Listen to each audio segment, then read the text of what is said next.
cɛni muso denmisɛnnin mabakɔrɔ an na foli ni tanikaw la wajabate ni y'an sigile kunnafoni kɛnɛ kan fɛn min ye fasirikɛbaw ye dabaji karamɔgɔw an na foli ni tani d'u ma sabula ŋunu tɛ sansɔrɔ juru kɔ ɲankuma in b'a sɔrɔ fɛn min y'an karamɔgɔ ye n'o ye Elayi Daba Tunkara ye a nɔngɔmalen bɛ bi ye saganafiɲɛbɔ ye ni y'a tɛ ka jɛgɛ jeni ka d'a ma ka di bɛ ka saga gala ka o da dibi la ye an na foli ni tani d'a ma nin waati in na k'a k'i nɔngɔ bɔ fɛn min ye Bɔkari Tarawele ye Bɔkari fi a bɛ kunnafoni ɲini na an na foli ni tani d'a ma bisa madani na wajabate ka fara journaliste Seydou kan kunnafoni kɛlen don dafara ye fɛn min ye lamɛnbaw ni lafasabaw ye ni Ala n'a kɛra jɛna n'a ye an n'u tulo b'o bɔ e ko cogo di kuma tɛ n bilen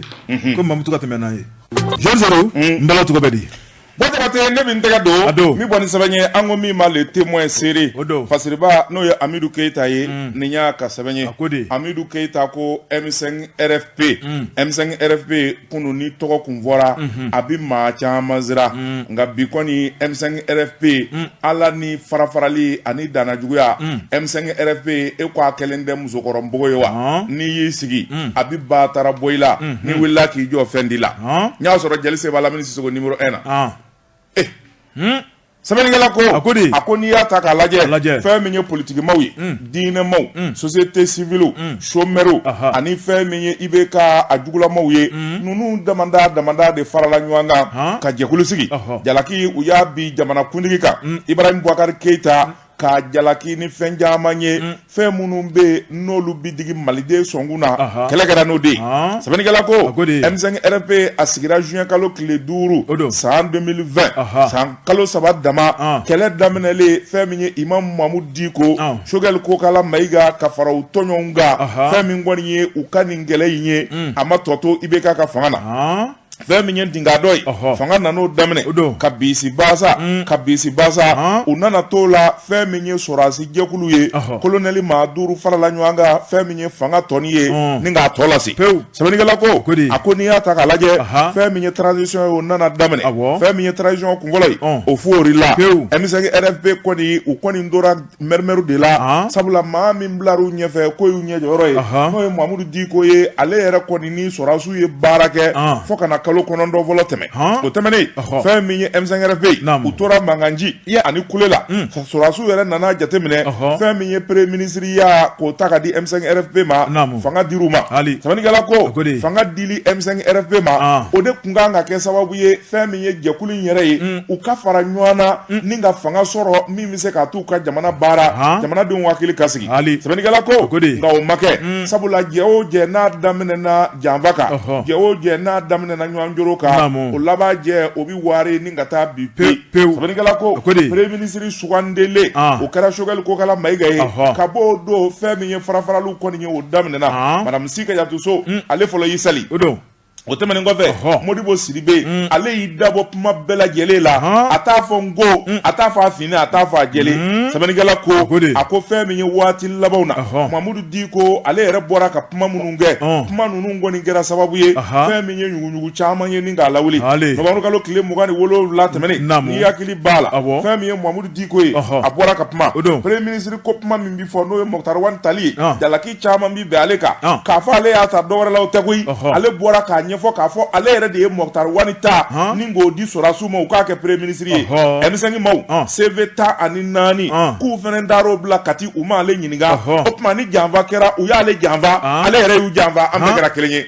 filanin bi sɛbɛnnikɛla ko o kuma in fɔlen fɛn min ye maître Muntaka Tali ye ale bɔra ka sɛbɛnni kɛ bɔlɔlɔ sira fɛ ka fɛn min ye Mamudu Diko ka kuma in ko nkalontigiya n'i y'a mɛn tubabukan na contre vérité o kɔrɔ de ye kuma min ye tiɲɛ tɛnɛ ye tiɲɛ tɛnɛ e b'o dɔn wa o ye jumɛn ye ɲama n bɛ k'i ɲininka de a bɛ ka bɔ e de da kɔnɔ tiɲɛ tɛnɛ ye fɛn min ye i b'o dɔn wa a fɔ n ye kɛ fɛn min tɛ tiɲɛ ye o ye mun ye o de don e y'a faamuya awɔ a fɔ n ye n'i y'a faamuya e de bɛ k'a bɛɛ fɔ kana tile guwanna kana tile guwanna tɛmɛ n'a ye an tun bɛ t'i fara Marimari ko kan sisan n k'i ka tɛmɛ n'a ye sɛbɛnnikɛla ko aw ni ne tɛ kelen ye a ko n'i y'a ta k'a lajɛ fɛn min ye nin tiɲɛ tɛnɛw ye olu fɔra fɛn min ye maître Muntaka Tali ye ale y'o kuma in da ni k'o sandalama kosɛbɛ senidi faso yiriwatɔ a kɔnɔna na fɛn min ye mutagatali ye a ye kuma caman fɔ ka jalaki caman bɔ k'o bi Mamadou Diko kan sɛbɛnnikɛla ko a ko n'i y'a ta k'a lajɛ Mamadou Diko a kan sɔsɔra ye o b'a jira k'a fɔ Mamadou Diko yɛrɛ ani maître mutagatali ni ɲɔgɔn cɛ bɛɛ tile tɛ sɛbɛnnikɛla ko a ko tɛmɛnen kɔfɛ ka bɔ yen fɛn min ye kuma wɛrɛw ye olu fɔra a ko n'i y'a ta k'a lajɛ i bɛ ka nɔfɛma ninnu yɛrɛ dama u ye sama-samali caman kɛ sabula fɛn min ye Mamadou Diko ye a ka kuma in kɛlen kɔfɛ a ye kɔlɔlɔ wɛrɛ lawuli maa wɛrɛ bɛ yen n'u k'o ma Abdelkader Mayiga ale fana bɔra ka kuma ale ye kunnafonidilaw yɛrɛ de wele koyi a fɛta ye min ye ni k'o bɛɛ lajɛlen fɔ a ye jalaki bi Mamadou Diko kan k'a jalaki k'a tigɛruma sɛbɛnnikɛla ko i b'a faamuya bɛɛ k'a fɔ M5 RFP kɔni u cilen don ka yɛrɛkɛ sɛbɛnnikɛla ko a ko n'i y'a ta k'a lajɛ maa wɛrɛ bɛ yen min ye M5 RFP a maa kolomaba ye o ye Cheikh Umaru Sisoko ye Cheikh Umaru Sisoko kuma min fɔra k'a fɔ fɛn min ye Mamadou Diko banna ko ale tɛ kɛ premier ministre ye ko sabula cɛgana don kuma wɛrɛw fɔlen bɛ ka d'a kan fɛn min ye Abdelkader Mayiga ye a y'i da don nin bɛɛ lajɛlen la ni k'a bɔ k'a da fɛrɛba ka pan sɛbɛnnikɛla ko ni terima kɛlɛla dugu bɛ kasi a ko n'i y'a ta k'a lajɛ fɛn min ye Cheikh Umaru Sisoko ye kɔrɔfɔ caman min fɔra o ma ani kuma minnu fɔra Abdelkader Mayiga ale fana bɔra k'a jira k'a fɔ nin kuma ninnu bɛɛ lajɛlen ye nkalon kumaw de ye sabula olu sanu ka wuli ka jɔ kɛ ka taa CVw bila u kun sera Mamadou Diko ma ni ka premier ministre ko kuma in f'a ye maa caman bɛ u y'olu tɔgɔ fɔ a ko Cheikh Umaru Sisoko yɛrɛ tɔgɔ fɔlen a ye nin de fɔ k'o tɛ se ka k'a ye k'o ye cɛgana ye muso bɛ min je sais pas cɛkɔrɔba tɛ yan cɛkɔrɔba mun kɛ musoko la an mago bɛ jamana jɔ la an mago bɛ musoko la wa e ni su ani fati juru sara u bɛ ɲɔgɔn ye sira la hali ni mon père do kɛ mon père ko fɔr'i ye n b'i mɛn e ye mon père ti muso furu mais Cheikh Umaru Sisoko a ma muso furu ka tɛmɛ yan ka musoko kuma jumɛn bɛ jamana marako la yan tɛmɛna ye sɛbɛnnikɛla ko a ko kuma minnu fana fɔra o nana kɛ kɔkarili ye ni ka digi Mamadou Diko ka kuma in kan sɛbɛnnikɛla ko Mamadou Diko a lagosira o kuma wulila kosɛbɛ a ko tɛmɛnen kɔfɛ ka bɔ yen fɛn min ye Choguel Kokala Mayiga ye maa caman bɛ yen minnu fana b'o tigɛruma o dɔ ye Dr Umaru Mariko ye sɛbɛnnikɛla ko Umaru Mariko yɛrɛ ale sɛbɛkɔrɔ dimina sabula vocal min fɔlɔ la Choguel Kokala Mayiga ka barokɛyɔrɔ la sɛbɛnnikɛla ko a ko n'i y'o vocal in ta k'o lajɛ kuma minnu fɔlen b'o kɔnɔ o kumaw ye Umaru Mariko fana sɛbɛkɔrɔ tɔɔrɔ ale fɛnɛ a y'i ta juru sara kumaw de fɔ ka kuma gɛlɛnw fɔ i ti miiri nɛni jugu fɛn o fɛn na Umaru Mariko jaa da ka jugu da de la hawla wala quwata Umaru Mariko a ko nɛni jugu tubabu kan gɛlɛnw kuma ka gɛlɛnw a y'olu fɛnɛ da ni ka sɛri Choguel kan sɛbɛnnikɛla ko fɛn min kɔni y'o ko ye o dalen bɛ kiiri tigilamaw ani bɔgɔ jeninen sanfɛla na an bɛ don minɛ ko bi sɛbɛnnikɛla ko a ko mun de tora M5 ye denmisɛnw diminen bɛ autorité morale diminen bɛ mutagatali diminen don Choguel o b'a kelen na a ko fɛn min ye Cheikh Umaru Sisoko ye o diminen bɛ Umaru Mariko ale bɛ garde à vue la mun de tora M5 RFP ye sɛbɛnnikɛla ko madame Sikɛja Tuso ani Modibo Siribe olu kɔni bɛ dadi la olu fana y'u sali ni ka t'u mɛri kɛrɛfɛ a ko an bɛ don minɛ ko bi M5 kɔni fɛn min ye IBK ye a sago de sɔrɔ olu la sabula n'i y'a ta k'a lajɛ olu ye kɛlɛ kɛ ni kan min ye o de ye juguya dama ye IBK ka bi n'o tɛ k'a fɔ fɛɛrɛ kun b'u bolo n'o b'a to fanga yɛrɛ mitarakilen kɔfɛ ani fanga minɛlen kɔfɛ min bɛ na ni basigi ye jamana kɔnɔ o fɛɛrɛ kun t'u bolo sɛbɛnnikɛla ko jamanaden minnu tugur'u kɔ ka daw la k'u senkɔrɔma don do a k'olu jigi de bɛ ka waaru diɲɛ don o don sabula sigi kɛra ka M5 kɔnɔ da o da la k'o bi kɛ da belebeleba ye a fɔra jugu kɔ ye sɛbɛnnikɛla ko a ko min tora sa o de ye jamana marabaw jamanadenw ani fɛn min ye sɔrɔdasiw ye u ka taa fa ɲuman ɲini jamana la n'o tɛ M5 ko kɔni a banna ni k'a dakolo ci kunnafoni filɛ nin ye an ye min zalo ka bɔ le témoin kɔnɔ a ka bi bɔli la Georges Seydou an ta o laban ye boli ye ne bɛ n tigɛ don jo la l'indicateur de renouveau fasiriba n'o ye OD a ko Dr Umaru Mariko Georges Seydou kunu e kan na welela a ko n'i ye Dr Umaru Mariko lajɛ Georges Seydou e député kɔrɔ don kɔlɔnjɛbako ka baro min ye den mandi ye Georges Seydou siɲɛ joli ka kɛ député bulonba kɔnɔ a ko min ye Umaru Mariko Georges Seydou o kuma k'a bɛna to a dɔnko la dɛ cɛ in bɛ so dɔn ani so ka cɛ in bi ka kankari k'a bɛɛ bɛ ɲɔgɔn da fɛ fasiriba ko a ko n'i ye jateminɛ kɛ parti dɔ bɛ yen n'o ye parti ŋana ye bɛɛ lajɛlen k'a ma ko Sadi tɛmɛnen kɔ min ye MDP o fana ɲɛmaaba don a ko Dr Umaru Mariko maa dogolen tɛ Mali kɔnɔ a ko cɛngana don min ye kumaba fɔw ye cɛngana don lajɛbaw kɛnɛ kɔnɔna la maa don min kɔni k'i kangara Général Seydou min ye a fɛlako ye a ko n'i ye bɛɛjɛ fanga nali la an ka jamana in kɔnɔ maa minnu ye wulikajɔ kɛ ka guloki bɔ k'u da a ko Docteur Umaru Mariko a b'o cɛbaw fɛ Fasiriba ko min ye lɔgɔlidenw ka tɔn n'o ye AEM ye o ɲɛmakɔrɔ don Fasiriba ko a ko n'i y'a lajɛ min ye Docteur Umaru Mariko a dusu bɔra Général Seydou min ye a dimina min kɔni ye kuma dɔ ye a y'o folofolo kuma min n'a kun t'a dɔn k'a kuntala bɛ se nin ma kuma in tɛmɛna ni maa min cɛ dɛ o y'a yɛrɛ ka baarakɛla dɔ ye n'o ye Abubakar Kamara Général Seydou radio kɛra kɔnɔna la o kuma o ni Docteur Umaru Mariko u ye kuma dɔ f'u ni ɲɔgɔn cɛ kuma in mun de y'a porotoni k'a bila réseaux sociaux kan a ko o ɲininkali o tomin bɛ Fasiriba ko a ko n'i ye kow jateminɛ kuma minnu bɔra Docteur Umaru Mariko da kɔnɔ ni k'a ɲɛsin jamana premier ministre ma n'o ye Choguel Kokala Mayiga ye Général Seydou kuma in man di nin kuma buruja kuma lagosili kuma n t'i fɛ o kuma Général Seydou kuma ninnu o kuma n'i y'a lamɛn e maa min yɛrɛ hakilima ye f'i farigasi bɛ wuli Fasiriba ko a ye Blaise Maya o ye jumɛn ye ne m'a lamɛn o moi j'ai peur aw Facebook manu seconde kelen dɔrɔn anw kekuyara koyi minute kelen tɛ dɛ seconde kelen n'i ye fɛn fili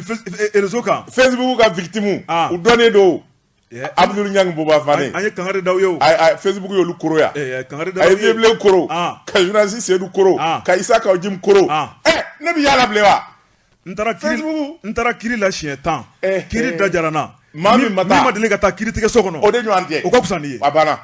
Général Seydou o de kama an bɔra la a y'an ka ladilikan lamɛn o an da tɛ ko la an sen tɛ ko la n'i y'a munumunu k'a bila n kɔrɔ Facebook i kelen b'a ɲɛnabɔ yen sarati di maa ma fɛn min na n bɔra la a y'a ta a bɛ dɔ sɔrɔ o kalash nka a bɛ dɔ sɔrɔ foyi Général Seydou Fasiriba n'o ye o de ye a ko jɔn ye Umaru Mariko janfa min ye a baarakɛɲɔgɔn n'o ye Abubakar Kamara o de y'a janfa wa walima maa wɛrɛ de ye téléphone ta ni ka nin kuma in jɛnsɛn réseau kan wa a ko a mana tigɛ da o da la janfa kɔni bɔra nin ko in na kuma ninnu bɛ tali kɛ mun kan min ye Docteur Choguel Kokala Mayiga ye ale yɛrɛ bɔra ni ka kuma dɔw fɔ lagosili kuma dɔ min ye san 2012 fanga senkɔrɔma cɛ baara minnu kɛra surasi minnu bɛ Kati n'o ye capitaine Amadou Aya Sandogo o n'a jɛɲɔgɔnw faalijugu minnu kɛra min ye Docteur Choguel Kokala Mayiga y'i da don kumaw la nka nin kuma kɔni t'a kɔnɔ Fasiriba ko o kuma de lamɛnnen Docteur Umaru Mariko fɛ ale fana y'a miiri n'a fɔ min ye Kamara ye a ye plateau dɔ labɛn Kayira sanfɛ o kuma an ka buruja an ka bese ta an ka cɛ ci fila ye a bɛ synchroniser ya jɔn ka radio la jɛka fɔ la kɛ Dieu donné va synchroniser i da bɛ filago bin tigɛ tuguni an ka taa Fasiriba ko a ko n'i y'a lajɛ min ye radio Kayira ye an ka kɛnɛ kɛrɛnkɛrɛnnenw sigi Umaru min ye Choguel Kokala Mayiga kan min b'a to Choguel hali bi a bɛ se ka lagosi k'a nege bɔ malidenw na a bɛ ka janfa jugu minnu kɛ Général Seydou ni k'o da malidenw tulo kan o tuma an t'a fɛ bi an t'a fɛ sini o tuma min ye k'a nege bɔ malidenw na dɛ yaasa premier ministre min b'a bolo u bɛ se ka ntarakɛ la cogo min na an k'o dabali n'o fɛɛrɛ tigɛ sen kan Fasiriba ko a ko nin kuma in jɛnsɛnnen joona joona min ye kan ye cɛbaw ye u ye wele bila a ma kunu a taalen Général Seydou min kɔni a ka surunlandonbaw ye n'o ye maître Mariam Jawara ye ale kɔni taara nɔfɛ ni ka taa lamɛnli kɛ min ye Docteur Umaru Mariko gendarmew y'a sigi ka sɛgɛsɛgɛli kɛ kuma min n'an y'a ye réseau kan i don wa i tɛ ji jiginna ton na Mariko baga fagara ye a ko a ye hakɛ to a ye hakɛ to ji min fɛn bɛɛ bɛ fili il a reconnu a ye hakɛ to cɛ ni nkalon ye kelen de ɲɛ bɛ k'a ye gendarme ninnu ma ye dɛ e b'u dɔn anw ta ye kuma lamɛn ye Général Seydou Fasiriba ko a ko n'i y'a lajɛ ji jiginna Umaru Mariko ka ton na o tuma min kɔni ye ɲininkali ye sa u y'o busamisɛn gɔn a la Général Seydou gundo caman bɛ o dɔnna nka min ye kan ye maaw ye m'u da maga kuma la min kɔni ye maître Mariam Jawara ale bɔlen kɛnɛ kɔnɔna la a y'a yira k'a fɔ ko ji min fɛn bɛɛ lajɛlen bɛ fili a ye jɔnko Ala fɔ a ko ale ka client n'o ye Docteur Umaru Mariko ye hɛlɛ ni ko fili nana ko ye kuma minnu fɔra k'a bɛɛ lajɛlen ye tiɲɛ ni jugu don maa man k'a kɛ abada o tuma k'u bolo b'u kɔ premier ministre ka yafu ma ko Ture ka yafa communicati ko n'i kɛra fangatigi ye k'a bɛɛ bɛ f'i ma wa i bɛ sɔn n'a bɛɛ ye premier ministre de ye plainte kɛ ya mais c'est le procureur de la communicate min ye ne yɛrɛ farigansi wuli n'i kɛra fangatigi ye k'a bɛɛ bɛ f'i ma a bɛɛ bɛ k'i la ni jamana kɛra o ye ni kelen jara fila tɛna kɛ ni fila jara saba tɛna kɛ a ka ɲi da awɔ Jean Sedou fasireba ko ako ni y'a lajɛ ale tɛmɛnen kɔ ka bɔ yen min ye parti Sadi ale secrétaire politique n'o ye Babu Baye ale kɔni ye a yira k'a fɔ elle ni u b'a ɲini Dr Choguel Kokala Mayiga fɛ k'a ka yafu ma o kuma ko fili kɛra o kuma k'u bolo b'u kɔ nin ko in kana taa yɔrɔ janna ko n'ale ko bi k'a yafara nin ko in bɛ jigin soda la n'ale de ko k'a ma yafa o kuma ko in k'a jilaja bɛ sama kosɛbɛ. Il y a l'action publique droit il y a ce qu'on appelle l'action publique. Et b'o si dɔn. Mais je connais. Et b'o si dɔn. Mais je connais. Oui. Ne ko fɛn in kalo 5 de don wa kalo 6. Tu veux savoir? Kalo 5 bɛ i bɛ bolo la. Tu veux savoir? E bɛ fɛ k'a ɲɛdɔn de wa? O ye diɲɛ don caman tɛmɛnen sa. Bon Touré neni Facebook kan sisan. An t'o maa ye. I bɛ taa ɲɛdɔn sisan. An t'o maa ye. I bɛ taa si ka e na. An t'o maa ye. I bɛ taa si ka e na. E ni Bobu bɛ ɲɔgɔn ye sisan kasoboma la. Bobu ye jɔn ye? Min b'aw kun di yan. Jean Sedou fasireba a ko siga kɔni tɛ min na ɲininkali kɔni a tɔ bɛ sen na ni Ala ni kira sɔnna ma min kɔni Dr Umaru Mariko a na jɔ kiiritigɛlaw ɲɛkɔrɔ Jean Sedou min bɛ nin ko in na a tiɲɛ na nkalon ni yafa bɛ k'a ma walima n'a bɛ taa fara Ismaël Bubé Mayiga ka kasoko nɔnɔ na kunnafoni filɛ nin ye an ye min bɔ indicateur du renouveau kan a ka bi bɔli don. Ismaël Bubé a ye mun kɛ o tuma ale kelen de bɛ kasoboma la. O tuma e dimi kun Bubé a bɛ kasoboma la wa. Mais pourquoi exactement Bubé a fɔ n'a bɛ taa fara maa tɔw ka kasoboma la. A bɛ kasoboma la wa a bɛ kɛnɛma n jaabi dɔrɔn. Bubé bɛ kasoboma la. E tɛmɛ nin ye kana tile ganna. Tɛmɛ nin ye a bɛ taa fara o kan cogo jumɛn a bɛ taa fara kasoboma maaw de kan. Bubé politique ma Umaru Mariko politique ma kana tile ganna. Tɛmɛ nin ye.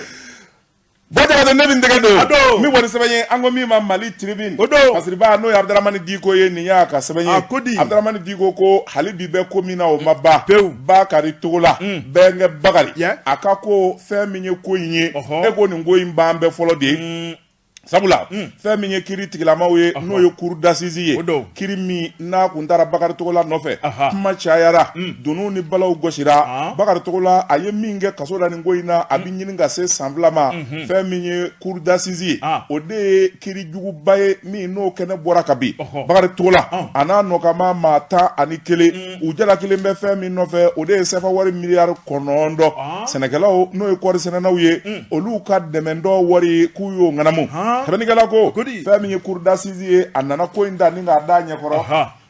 k'a larawe ka taa k'a larawe ka segin wari kɔni tɛ yen nka k'a fɔ ko Bakari Togola kɔni k'u ye wari ŋanamu cour d'assises ko o tuma wari ma ŋanamu o tuma Bakari Togola a n'a nɔfɛmaw maa 11 ko yafa kɛr'u ma u nɔ t'a la bi u nɔ t'a la sini wa u ka t'u ka sira fɛ u bɛ so de a mɛnna sɛbɛnnikɛla ko a ko jaabi min bɔra ka bin maa caman y'i yɛrɛ la ɲininka yala ko in tɛmɛna cogo jumɛn na mun ni mun de kɛra a ma ɲɛfɔ sɛbɛnnikɛla ko fɛn min ye jamana faamaw ye olu yɛrɛ kɔni olu ka bolofara min bɛ kiiri kunna n'o ye procureur ye ale de da bɛ kiiri la procureur ko a bɛɛ n'a ta aw ye nin jaabi a ko kiiritigɛlaw ma aw ye nin jaabi min bɔ ka bin fiɲɛba bɛ nin jaabi na ne procureur ma sɔn a ma n'i y'a mɛn tubabukan na pourvoi en cassation o de ye k'a fɔ ma jɛn n'a ye. Alibi awɔ sɛbɛnnikɛla ko ma jɛn n'a ye o dɔrɔn tɛ fɛn min kɔni ye kiiri ye a ka kuraya sɛbɛnnikɛla ko ni kiiri bi kuraya o tuma sɛgɛsɛgɛliw ani fɛn caman de bɛ o de bɛna ta dossier in na u y'a bila yɔrɔ min na a bɛna ta ye kura ye tuguni dossier min k'a daminɛ fɛn min ye a dossier fɔlɔ ye ka enquête segin de bɛna k'a ka kelen kelen ka papier ta kelen kelen fo ka na miliyari 9 ani miliyɔn 400 dafa sɛgɛsɛgɛli kura sɛbɛnnikɛla ko o sɛgɛsɛgɛli kura min bɛ daminɛ nin kɔni bɛna kɛ ko yɛrɛ kurayalen ye Bakari Togola a kanubaw a n'a masurunabaw olu k'u nisɔndiyara sabula fɛn min ye Bakari Togola ye a bilara ko yɛrɛ bɛɛ lajɛlen banna a nɔkama maa 11 olu nɔkamaw ye dunun ni bala fɔ ko bannen filɛ nin ye sɛbɛnnikɛla ko nka hali bi bɛ ko min na o ma ban sabula fɛn min ye procureur ye n'i y'a mɛn pourvoi en cassation tubabukan na o kɔrɔ de y'an ka segin a bɛɛ kan. Bisimilahi o kuma a tɛ jaabi na. Kan Bɛnkɛ Mankutu sa Bɛnkɛ kɛlen min se ka miliyari 9 dun cogo jumɛn na k'anw don yan anw minnu ye bɛnnu ye e tun bɛ fɛ a ka jɛ a ka dun ɲɔgɔn fɛ a ma dun n'a dunna anw tɛ dɔ dun wa ne min ye bɛnni ye Bamadiya Sagamadiya misi foyi e ma malo sɔrɔ e ma ɲɔ sɔrɔ Bɛnkɛ kaba ma kɛ APCAM président ye malo ni ɲɔ anw t'o kan wa ayiwa o tuma i bɛ dɔɔnin dɔn a ko la o n Bɛnkɛ tɛ yan ni wele kɛra siɲɛ wɛrɛ ji lajɛ ka kɛrɛfɛ dɛ subhanallah a y'a ju ɲɔgɔn fɛ o sɛbɛnnikɛla ko a ko n'i y'a ta k'a lajɛ ko in baba sabula fɛn min ye procureur ye ale kɔni ye sɛbɛnkura ladon o kɔni kiri bɛna kuraya o dɔrɔn tɛ fɛn min ye ministre min bɛ kiri kunna Mamadu Kasoge ale kɔni bɛ se ka kɛ cogo jumɛn na a ko inspection de la justice ma n'o ye maa minnu fana bɛ yen n'o bɛ kiritigɛlaw olu kiri u ka sɛbɛn kɛ joona maa minnu bɛ yen n'olu kun da bɛ cour d'assises la Bakari Togola ka kiritigɛbaw u ka enquête k'u nɔfɛ k'ale sigalen bɛ k'a fɔ ko dɔw kɛra ko minnu tɛ ko jɛlen ye n'olu ma kɛ fiɲɛ ko in na o dɔrɔn tɛ a ko procureur ma kiritigɛla minnu bɛ yen ani procureur wɛrɛ minnu bɛ yen n'olu ye ko in kiri tigɛ a bɛɛ lajɛlen bila u ka enquête ka k'u nɔfɛ i ka kiri dayɛlɛ kiritigɛlaw yɛrɛ nɔfɛ dibi bɛ yan dibi bɛ yen ko dibi bɛ yen o tuma dɔ bɛ to ɲinanta in na ɲinanta in ka kiri wuli kiritigɛlaw yɛrɛ nɔfɛ fiɲɛ bɛ taa ni dɔ ye ɲina Ala k'an da k'a la yarabi kunnafoni dɔ nin ye an ye min zalo ka bɔ Mali tribune kɔnɔ a ka bi bɔli la Jean Sedou ne bɛ n tigɛ don le confident Fasiriba n'o ye DK a ko an ka taa Maliw ka kiritigɛso la Jean Sedou min ye nin kiritigɛla ŋanaba in ye Jean Sedou ni maliden bɛɛ lajɛlen bɛ ka ŋunana n'a tɔgɔ ye min ye procureur Touré ko Touré filanan bɛna kɛ jɔn ye jamana in kɔnɔ Idrissa Amidu Touré Jean Sedou Fasiriba ko a ko n'i y'a lajɛ commune 4nan procureur ba don a ko k'a tɔgɔ kan bɛ ka kɔw tigɛ ka baw tigɛ Fasiriba ko min ye Touré ye a ka tɔgɔ bɔli tɛ ba Famadu Ba Ba Touré nka i t'a to sɛbɛnnikɛlaw ye min sɛbɛn olu ye min sɛbɛn a to ne k'o fɔ a ma ba sɛbɛn a to gɔngɔn min bɛ nɔfɛ o tuma e bɛ se ka Ba Touré fɔ sɛbɛnnikɛla ma ba sɛbɛn a m'o sɛbɛn ne ɲɛkɔrɔ ale ma taa kaso bon mala Sikaso tagalaw olu de bɛ jamari kɔnɔ ɲɛ bilen siga tɛ nin na Jean Sedou Fasiriba ko a ko n'i y'a lajɛ min ye procureur Touré Jean Sedou i bɛ se k'a fɔ k'a ko man di ye nka bilala min na a t'o dɔn nkalon kuma b'i da a ko n'i y'a lajɛ commune 4nan kɔnɔ Jean Sedou ni ka maaw ɲɛ yɛlɛ kiriko la ni ka maaw da Mali kiri la i b'a fɔ ko procureur Touré Fasiriba ko n'i y'a lajɛ maa min y'a ta ka na n'a ye ni ka yira malidenw na o de ye maître Kasimu Tapo tuma min na ale ye ministre de la justice min ye maître Kasimu Tapo ye ale kɔni taara nɔfɛ ka bɔ Sikaso ka na k'a yira k'a fɔ ko denmisɛnnin galabu dun maa don maa min kalan bɛ maa don fasoden ɲuman bɛ maa min dusukun na wa maa don maa min bɛ baara kɛ ni tiɲɛ ani laadiriya ye jamana mago b'o la bi sabu min ye Mali kiri ye Jean Sedou n'i ka juru bɛ maa la ni ko b'i ni maa cɛ o tuma i b'a fɔ k'i ta to Ala ma n'o tɛ n'i taara kiritigɛyɔrɔ la ko nafolo bɛ maa min kun k'a bɛ t'o ta la Touré nalen Touré ko nafolo kɔni o tɛ baara k'ale fɛ yen Touré ko min bɛ baara k'ale fɛ o ye tiɲɛ a ko a bɛ baara kɛ ni sariya ye jamanadenw ye min dilan ka bila ale kɔrɔ dɛ a ti maa ɲɛda lajɛ a t'i tɔgɔ lajɛ a t'i jamu lajɛ sariya min fɔ a bɛ baara kɛ n'o de ye Fasiriba ko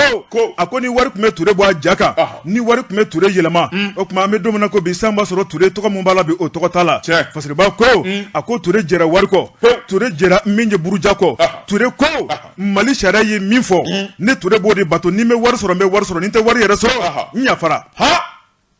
les jeunes procureurs ni ne fɔra o mais kana filɛ ta c'est jeune il est très très jeune plein d'avenir san 37 38 an dɔgɔnin don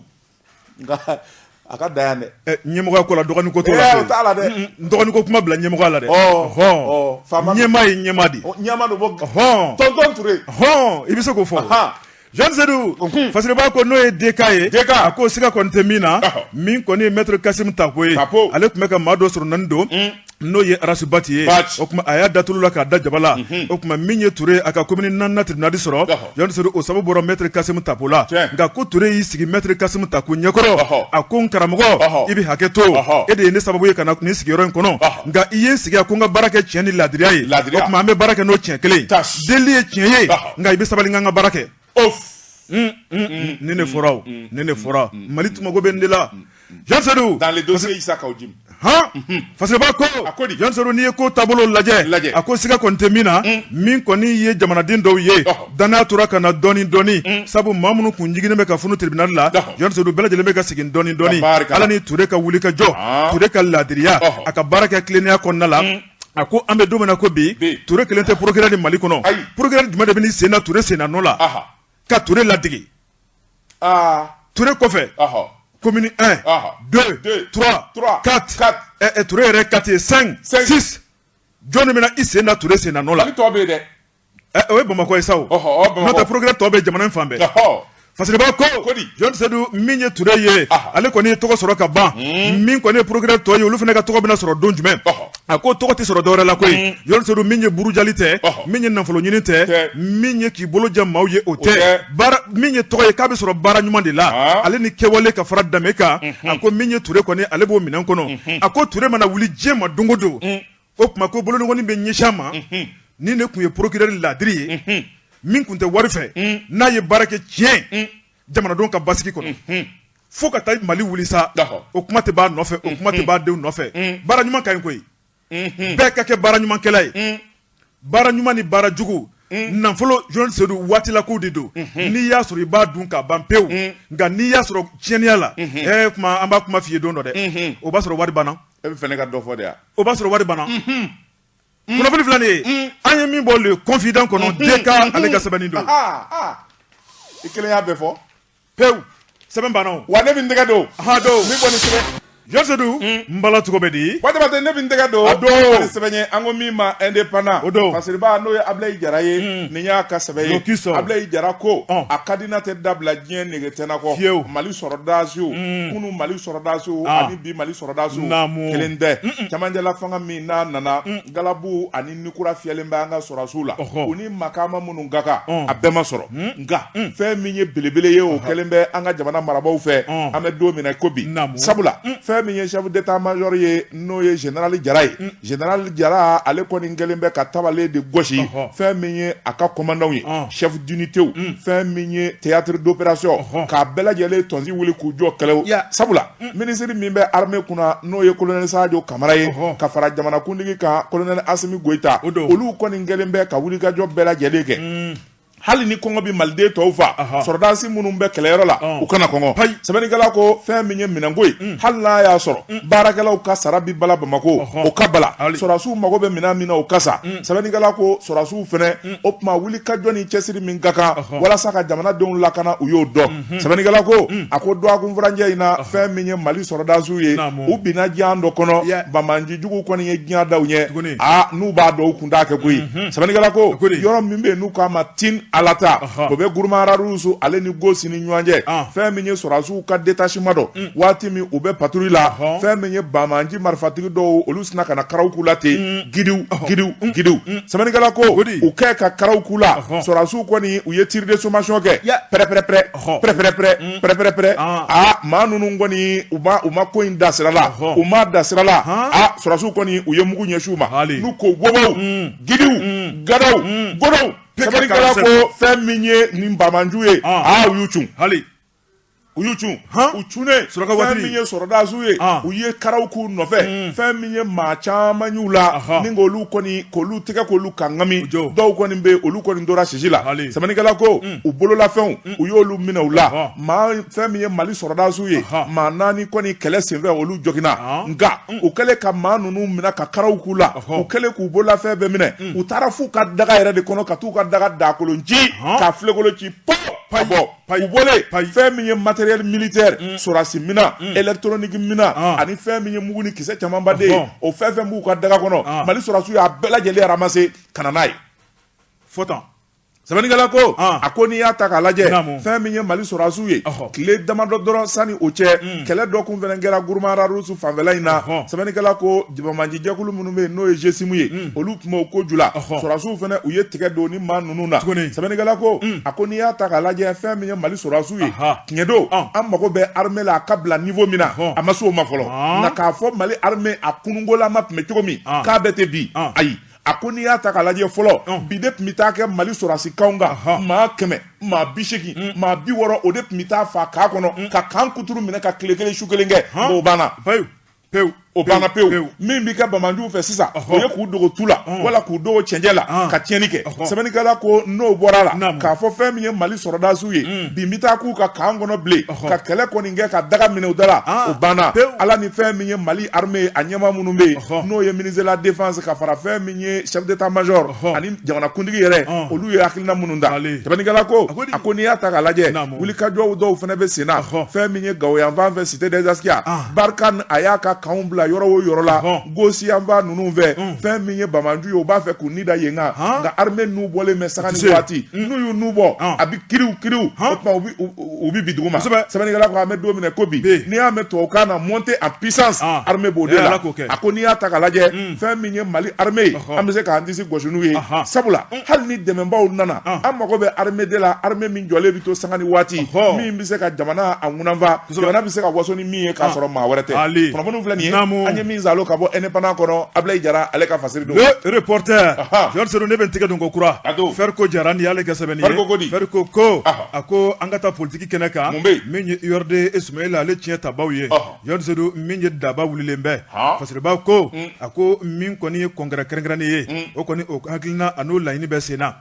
fasiriba ko a ko n'i ye ko taabolo la congrès ka kɛ walima tɔn yɛrɛ ka ci bɛɛ lajɛlen ka taa ni taabolo ye a ko o de bɛ URD ale dafɛ nka min kɔni URD Georges Sero hakilima minnu b'a kɔnɔ u y'a yira k'a fɔ Samba jo tɛ fɛn dɔ la a tɛ wɛrɛ cɛ kun bɔ fasiriba ko a ko n'i ye ko taabolo lajɛ a bɛ waatinin bɔ min ye mankan ni ŋunuŋunu ye o bɛ tɔn kɔnɔna la n'o ye Sumayila tiɲɛ tabaw ye Sumayila fatulen tɔn a ɲɛmaa bɛ maa min bolo o de ye professeur Salifu Sanogo ye min ye professeur Salifu Sanogo ye Georges Sero maakura dɔw donna tɔn kɔnɔ kabini olu donna don mun na min kɔni jama ye o tila-tilara hakilinaw tila-tilala taabolow tila-tilala Sumayila ko a ko tɔn tɛ maa si ta ye tɔn ye forobafɛn ye bɛɛ lajɛlen jɛ don maa min bɛna bɛ yen maa min tun b'a la san 10 aw bɛɛ lajɛlen ye kelen ye min kɔni professeur Salifu Sanogo ye ale kɛmɛ ka dayɛlɛ bɛɛ lajɛlen ye wa maa caman donna fasiriba ko maa minnu donna n'i y'o lajɛ o dɔ ye Mamadu Igor Jara ye maa minnu donna fɛnɛ o dɔ ye Dr Boubou Cissé ye fasiriba ko ni cɛngana fila donnen kuma hakilina cayara dɔw taara Igor fan fɛ dɔw taara Boubou fan fɛ dɔw yɛrɛ tora professeur Salifu ka hakilina la o ye maître Demba Traoré a kɛra turakan ye dɔw y'a fɔ n ye ko k'a bɛ fɔ ko sa kelen kunkolo saba serpent à trois têtes ko ye sa kelen fɛn ma yɛlɛma ye a kɛra wagadu bi abada i t'o ye abada sa kelen kunkolo kelen kunkolo tɔ fila k'o ye kunkolo 50 ye maakɔrɔ dɔ ka kuma don Georges Sero fasiriba ko a ko n'i ye ko taabolo lajɛ a ko siga kɔni tɛ min na min kɔni ye congrès ye a bɛ boloda o tuma dalasumunsumuni kɛra maa minnu kan ka wote min ye maa 200 ni maa 58 bureau kɔnɔna la Georges Sero maa 100 ani maa 78 olu y'a yira k'a fɔ olu fɛla ko don a ko siga kɔni tɛ min na baara kɔni a bɛna sigi tile 2 in na a ko ni congrès sigira Georges Sero min kɔni Sumayila ale nɔrɔbila a bɛ tiɲɛ so an bɛ don min na ko bi maa de kan ka ta ka bila Sumayila nɔrɔbila la yaasa parti baaraw bɛ se ka kɛ a kɛcogo ɲuman na o fana ma tɛmɛ ka bɔ yen maa min kan ka k'u ka cɛbɔ jamanakuntigi kalafili la boloɲɔgɔnnin bɛ ɲɛsin o fana ma Mamadu Igor Jara Dr Boubou Cissé ale ni maître Demba Traoré fasiriba ko Georges Sero min ye maître Demba Traoré k'ale de kɔni garisɛgɛ bɛ sɔn ka diya nin ko in na sabu n'i ye Dr Boubou Cissé lajɛ o tɛ Mali kɔnɔ Mamadu Igor Jara o tɛ Mali kɔnɔ u bɛna min b'u nɔfɛ o bɛ na su kelen min b'u nɔfɛ o bɛ na jɔn nɔfɛ min b'u nɔfɛ o bɛ na foyi t'u nɔfɛ ayi foyi Georges Sero fasiriba ko a ko siga kɔni tɛ min na maa caman bɛ olu kɔni y'u ka minɛnw cɛ min ye ni cɛ fila ka taali kɔfɛ o tuma ni k'u ka minɛnw fara maître Demba Traoré kan fasiriba ko a ko maître Demba Traoré a ye munumunu salo minnu boloda o tuma ko n'i y'a lajɛ ko jamatigi don a ko min kɔni ye ka ye jamana kan Georges Sero a taalen maaw bɔra fan bɛɛ k'a yira k'a fɔ k'u tɛ maa wɛrɛ fɛ n'ale tɛ a taalen Sikaso hali maa minnu tun bɛ k'u kankara bɛɛ lajɛlen farala kan fasiriba ko a ko min kɔni maître Demba Traoré denmisɛnnin don o tuma sariya dɔnbaa don a ko k'a ye jamana in ɲɛɲini ka ban Paul Kagame min kɔni il est le Paul Kagame malien non u bɔlen don u poids ye kelen ye mais je vais dire un bon dirigeant là u t'a la o hali u ka costume doncogo bɛɛ ye kelen u doncogo ye kelen u tɔgɔmacogo bɛɛ ye kelen u ka regard ye kelen foli b'i kɛrɛ jɛngɛ cogo min na a fana b'a kɛrɛ jɛngɛ o cogoya kelen na nka mɛ Demba tɛgɛ jalen cogo min ni Paul est-ce que Paul Kagame bɛ ten bon mɔgɔw bɛ tɛgɛjan in fɔ tɛgɛjan in sugu jumɛn e ka tɛgɛjan ye jumɛn e ka tɛgɛjan ye jumɛn il fait pas de conférence de presse ni nali jɔ a ɲɛkɔrɔ dɔrɔn ko maître Demba ne de journaliste don a ka se ka biriki ta o côté il s'agit des interviews et des conférences de presse e mago b'o de la n'o tɛ journaliste ya la a ka di wa parti b'o kɛ don o don n'o wari don parti b'o kɛ don o don non privé e ta in faamu na o n'o tɛ journaliste ya la a ka di wa journaliste journaliste ya mana to papier kala ni papier sɛbɛn ma interview t'a la a ka di wa Dawulo ti jabada Dawulo magali ka to amani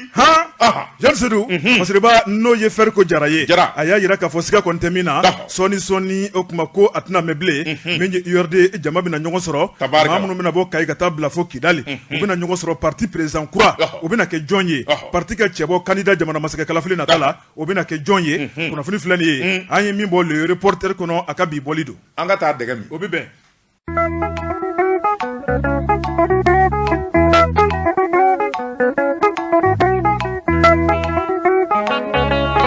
Taxi One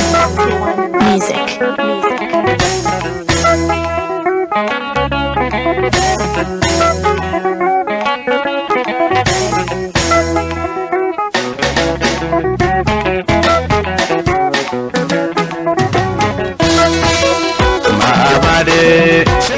Sana bigana mazata ma ekara doni manyumanyi mabati shekula sana bigana mazata ma ekara dunyate sa Jesudo ni ye muso juguna ba furu satola ye a jogo kolon do non ta ko mangwa chei mbala to ko bedi mami ndesigila mafed mami ndesigila mafo ba ta furu sa Batabate ni shekol la sana kane fora abine akili jigi safokaw ka belebele la no ye safokaw ka sedu baye abe aka jine sokala bayin kono misiri ka fara kalan yoro ka ni wati na taliko kulu safe ani taliko duguti ambi folni tani duma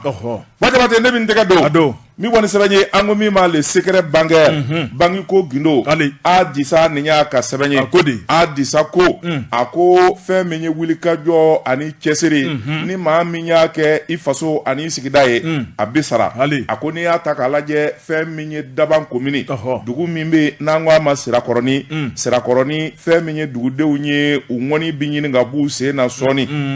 Sabanigala ko ako fe menye barai bara mi nanu dona do akun franja ina ekol so belebele ba o de bina jo sirakoroni fe mi na nafolo kundala biti jo sefa war million bi woro ani sabala o de bi do bara ina Sabanigala ko ako ni ata kalaje fe menye sirakoroni adugudew daban komini che ani muso hakaja katimara ni beledugu bela jele nunu nye wulika joke Sabanigala ko dugu mimbi kofo ani bamako che biti jo kilo keme ani kola ngani ya takalaje fe minye Bank of Africa uka demendo mimbe no ye fondation ye ale de nafolo boba ye ale de wulika joke baye Sabanigala ko ako fe minye arabado no bena desamukalo kili foloma dugu ko ni kunga di kosebe dunu ni bala ani fe minye cheningene foli duma fe no bi beledugo anya bebo fe minye Bank of Africa ka mau kumbe jekulu munum bekana demendo ndo fe minye Bank of Africa toala Madame Aramatan Traoré Bank of Africa a jekulu warabe no e Madame Fatou Drame Konare kafara Madame Dala Magaluka ani femi conseil communal ama munumbe kanibela jele kumbe wulika jomi na kera sirakoroni Sabanigala ko akungunu te sanzoro jurko sirakoroni ka kofo fe minye Bank of Africa mauye ka fo sege bula kono gwa bula deme ka ngata ka lasuma ma minyo wulika jono wakilina nyuma soro teriya sira namaya sira oye ni muso ba chesirile nye ukomi ma awa dala magalu muso chesiri lendo minyere beledu kanu ka beledu ka deun kanu Sabanigala ko dala magalu aye wulika joke fe minye chesiri cha manye ko ke katimara konana nga kabi fe minye beledu ka deunye anu bolo dona nyambolo ala ni wulika jo ani chesiri fe mingoni ye bara bela jele ya sabatira ne rebo sereya ndebo sereya kabi neni muso intega dona nyambolo ayere ka eba fo beledu ka dedu abe barake nywanfe ami barake nywanfe inafo bara chamamba de hine makari bolondaw ni nisojaw fe chamande Sabanigala ko akoni ya takalaje fe minye dabangaw ye daba marakuru karabe be nisojara akon fe minye daba meri no e bam je Traoré je ko ni nisojara sabula ni ko niso batoma nisoja batoma kaka tasuma fa na tasuma fie na nyeji ma fa daji ba fa opma fe minye nisoja o torale sabula fe minye ekol ko desey o de bi sirakoroni na wa bi daba marala abi beledugu kuru karabe la jelela Bank of Africa ako alu ye wuli ka jɔ min kɛ nin ye kana nin bɛna kɛ sababu ye ni ka dɛmɛba se sigida denw ma ni ka daba komini yɛrɛ sankɔrɔta njɛ ko a bɛ dugawu don kɛ ni ekɔli in sera ka ban ka nin tile ta ka di sirakɔrɔninkaw ma daba mara hakaja bɛlɛdugu bɛɛ ma a bɛ minɛ ka ɲɛ a ko n'o tɛmɛna ka bɔ yen fɛn min ye dala magalu ye a tun bɛ kɛnɛ kan ale fana ye foli kɛ ka transition n'o ye conseil national transition député kuranu olu ka jɛkulu ɲɛmaa to a la ani Mali faamaw to a la a ye foli kɛ groupe Bank of Africa ale ye jɛkuluba ye min n'a sigilen b'an ka jamana kɔnɔ maa min b'o tɔgɔ la fɛnɛ a kumana Madame Fatou Darame Konare ale ye kuma caman fɔ Bank of Africa ale min ye baara in kɛbaa ye ka nafolo bɔ ale min ye wuli ka jɔ kɛ san caman ka jamana kɔnɔ a da magar'o la a ko banque ba sigilen don a ka bolofaraw wariko la ani jamana ɲɛtaa la o dɔnnen bɛ nka hinɛ ani makari maa minnu bɛ ni se t'u ye jigiya t'u ye ka t'u dɛmɛ f'u sigiyɔrɔ la Bank of Africa a b'o wuli ka jɔ de la o tuma banque ka baara tɛ nafolo ɲini dama ye ja hinɛ ni makari fana bɛ Bank of Africa la sɛbɛnnikɛla ko a ko n'i y'a ta k'a lajɛ Madame Fatou Konare Darame ko a ko n'i y'a ta k'a lajɛ wa banque bɛ nin wuli ka jɔ de kɛ n'o bɔra yen coordinatrice Fondation Bank of Africa Madame Aramatan Traoré ale fana kumana Aramata ko a ko n'i y'a ta k'a lajɛ fɛn min ye Mali ye école caman bɛ yen minnu datugulen bɛ dɔw tiɲɛnen bɛ dɔw ma laban dugu dɔw yɛrɛ bɛ écoleso misi kara jalati tɛ o tuma i n'a fɔ sirakɔrɔni n'a ɲɔgɔnnaw olu kan ka dɛmɛ a ko an bɛna wuli ka jɔ bɛɛ kɛ fɛn min ye école in a ka kɛ école ɲumanba ye kilasi 6 o de bɛna jɔ n'o bɔra yen ɲɛgɛn minnu bɛ yɔrɔ in na ɲɛgɛn saba bɛna labɛn direction bi jɔ ballondandɛrɛ fɛnɛ o bɛna labɛn ka fara kan sɛbɛnnikɛla ko a k'o de y'a la nisɔndiya ko ye kosɛbɛ ballonda min n'o bɛna kɛ ka fara kan kosɛbɛ o ballonda in dɛ n'o ye sanga sɔrɔ o ballondanaw ka san sɔrɔ ka taa jouer clubbaw la olu de bɛ se ka na écoliso in ɲɔgɔnna wɛrɛ jɔ dugu wɛrɛ la sɛbɛnnikɛla ko a ko n'i y'a ta k'a lajɛ fɛn min ye nin baara in ye a kɛra nisɔndiya ye o tuma fɛn min ye dugutigi ye dugudenw ani bɛlɛdugukaw ka fara daba mara kan bɛɛ lajɛlen kɔni nisɔndiyara foli ni tanuni k'a ta ka lase Bank of Africa ma fɛn min ye dala magalu ye foli ni tanuni ka lase a ma maa min ye dala yɛrɛ sababuya a ka wuli ka jɔ n'a ka cɛsiri fɛnɛ sababuya bɛlɛdugu mara ni daba mara la ka foli ni tanuni ta ka lase u bɛɛ lajɛlen ma kunnafoni filɛ nin ye an ye min zalo ka bɔ secret bancaire kɔnɔ a ka bi bɔli la Georges Seydou a tɔ ye goudron ye hali bi o secret goudron k'a daminɛ darali la a man ja o kilo 80 dɔrɔn don o ka ja k'a daminɛ o ka ja i b'o milliard dɔn o milliard ka ca o ma o man ca o ma c'est chez moi là k'a daminɛ darali la o tuma a y'a ɲini k'a daminɛ darali la ka na Kalifabugu ka na Falajɛ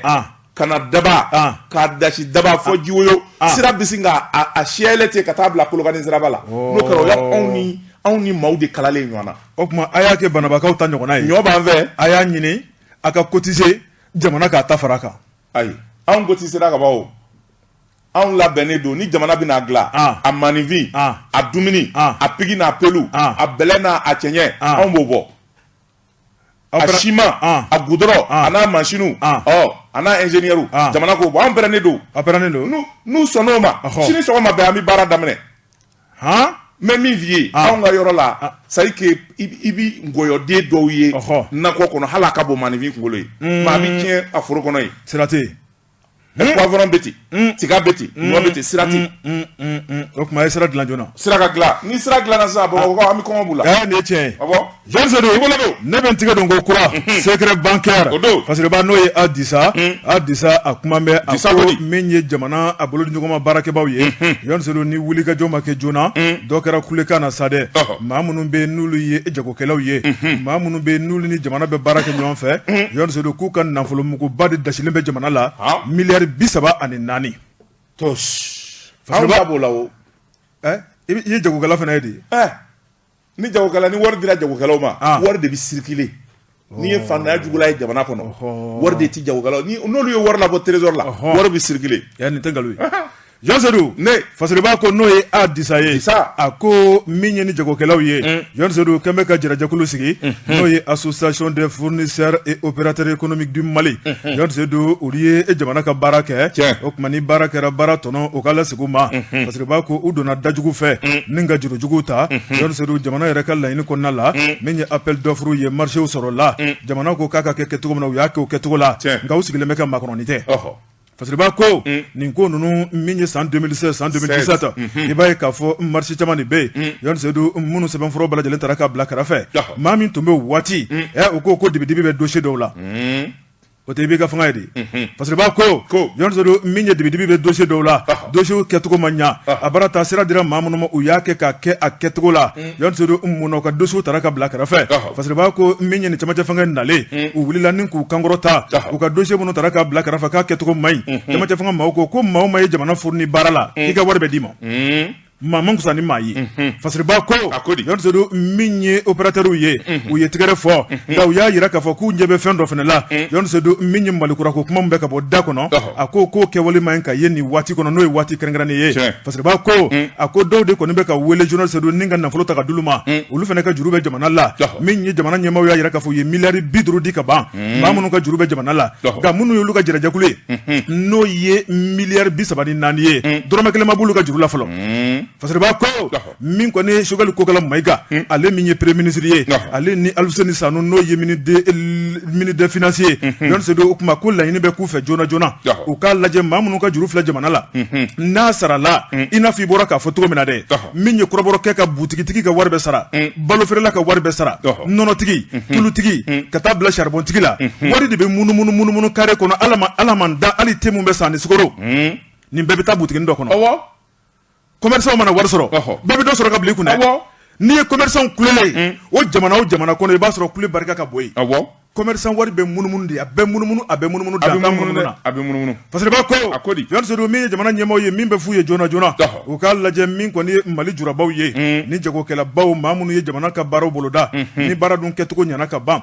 a ko baara kɔni tɔnɔ o kan ka di munna wari balanin bɛɛ miliyari 34 yani sedu n'i y'a lajɛ maa minnu bɛ n'a kan ka d'olu ma o ye maa 680 kɔ ye a ko k'o dagosi ka bon fo ka dama tɛmɛ fasiriba ko n'olu y'u ka wari sɔrɔ yani sedu maa minnu bɛ n'u taara minɛn ta olu fɛ wari de bɛ munumunu salo kɛ jamanadenw bɛɛ lajɛlen ni ɲɔgɔn cɛ a ko gɛlɛya min bɛ jamana in kɔnɔ bi ko dogolen tɛ maa la ne ni 34 miliyari sɔrɔla sisan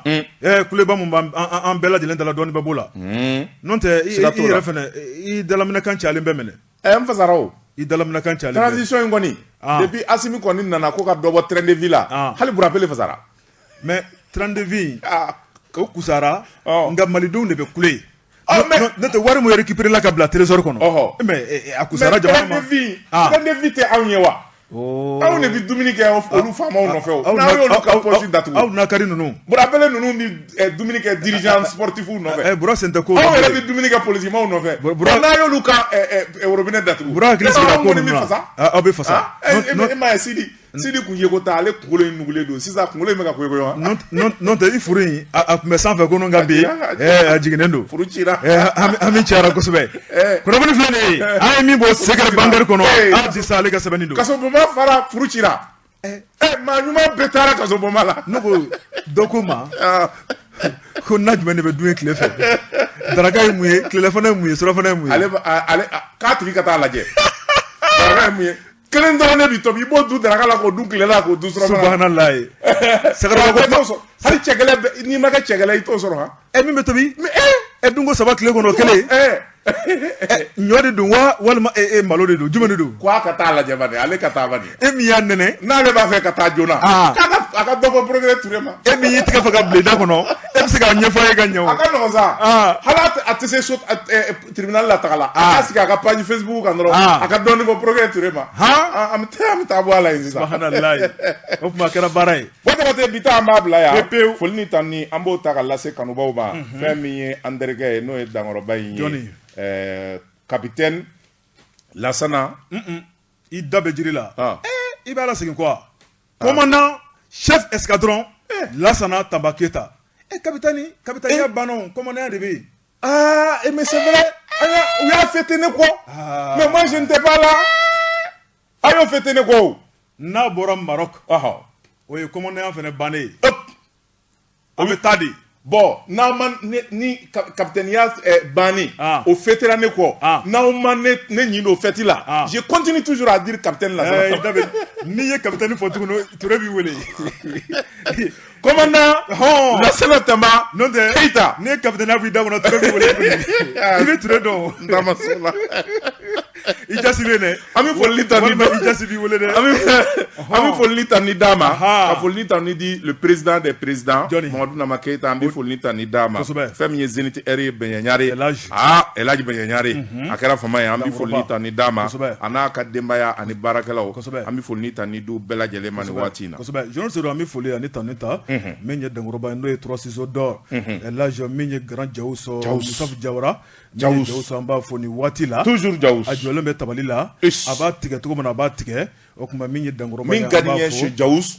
Il crée. Il est créateur de modèles. Il est formateur. Il est dessinateur. Il est styliste. Il est couturier. Il est agriculteur. Non, nimbe ba kelina. Iba tongo verifier. Jawus. Jonseru. Okuma demsonu ninga madobe. Doni. No ye transitaire Ali Kuma.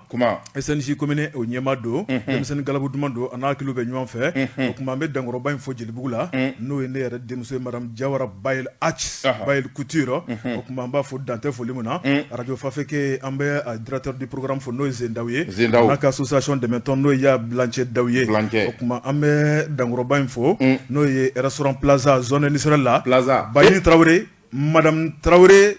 ne demso Johnny Aramata Kante nyina ko fio Aramata Jara okuma ambafo dante fo luma menye Kabala Mali batukuna jakti ana barake nyogon ambu bela jelen fo bitay nugara bita ma bla ya mega karafe pme mamutu Kamara bolo ni ala na kere jana na ye ni soro fana to duna segmeke ni jemu kan kelenga fem menye burapele ani CDA olu la benembe farkolo nyana je ka kuna foni daw kloka chini ni ala na kere jana na ye ambise kene ka kuna foni la sauma boajabate journaliste Seydou wa salam.